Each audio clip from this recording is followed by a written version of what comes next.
សួស្តីអ្នកស្ដាប់ទាំងអស់គ្នាថ្ងៃនេះខ្ញុំចង់អង្គុយចុះហើយចែករំលែកជាមួយអ្នកនៅរឿងរ៉ាវមួយដែលខ្ញុំបានរៀនតាមរយៈបទពិសោធន៍នៃជីវិតវាជារឿងដែលធ្វើឲ្យខ្ញុំដឹងថាជួនកាលព្រំដែនដែលកំណត់ថាអ្វីដែលធ្វើមិនបានគឺមិនមែនស្ថិតនៅលើពិភពលោកខាងក្រៅនោះទេប៉ុន្តែវាស្ថិតនៅក្នុងចិត្តរបស់យើងផ្ទាល់មនុស្សយើងគ្រប់គ្នាតែងតែមានជញ្ជាំងនៅក្នុងចិត្តជញ្ជាំងនេះត្រូវបានសាងសង់ឡើងពីភាពភ័យខ្លាចនិងការសន្និដ្ឋានមុនពេលចាប់ផ្ដើមយើងតែងតែគិតថាខ្ញុំមិនស័ក្តិសមទេឬវាមិនអាចទៅរួចឡើយខ្ញុំក៏ធ្លាប់ជាមនុស្សម្នាក់បែបនេះដែរខ្ញុំតែងតែខ្លាចការចាប់ផ្ដើមអ្វីដែលខ្ញុំគិតថាហួសពីលទ្ធភាពរបស់ខ្ញុំ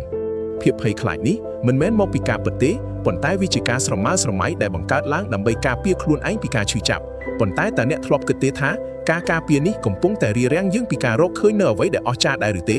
នៅពេលដែលខ្ញុំហ៊ានបំបែកជញ្ជាំងនោះហើយសម្រេចចិត្តសាកល្បងអ្វីដែលខ្ញុំធ្លាប់ខ្លាច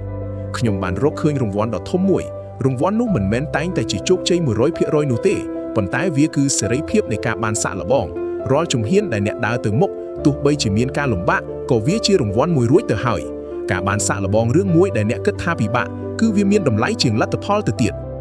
វាធ្វើឲ្យអ្នកដឹងពីដែនកំណត់នៃសមត្ថភាពខ្លួនឯងហើយជារឿយៗអ្នកនឹងភ្ញាក់ផ្អើលនៅពេលឃើញថាអ្នកអាចធ្វើបានប្រសើរជាងអ្វីដែលអ្នកធ្លាប់គិតជីវិតជារឿងនៃការជួបនិងការបែកមិនមែនគ្រប់រឿងរ៉ាវទាំងអស់សុទ្ធតែត្រូវបញ្ចប់ដោយភាពជោគជ័យជារៀងរហូតនោះទេប៉ុន្តែការបញ្ចប់មិនមែនមានន័យថាការសាកល្បងនោះជាការខាតបង់ទេ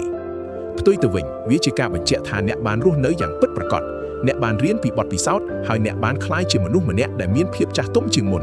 ការសាកល្បងដោយមិនប្រកាន់ខ្ជាប់នូវលទ្ធផលគឺជាទម្រង់នៃការក្លាហានដ៏ខ្ពស់បំផុតអ្នកមិនចាំបាច់ត្រូវការការធានាថាជោគជ័យទើបអ្នកហ៊ានចាប់ផ្ដើមនោះទេ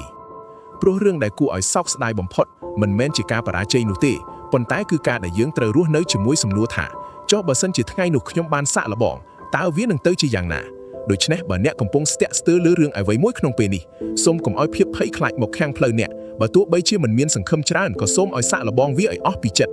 ការសាកល្បងគឺជាជោគជ័យដ៏ធំមួយរួចទៅហើយចូលចេញទៅសាកល្បងចូលចេញទៅចាប់យកឱកាសភាពក្លាហានរបស់អ្នកមានតម្លៃជាងលទ្ធផលទៅទៀតថ្ងៃនេះមានអ្វីដែលអ្នកចង់សាកល្បងដែរឬទេសូមចាប់ផ្ដើមវាទៅ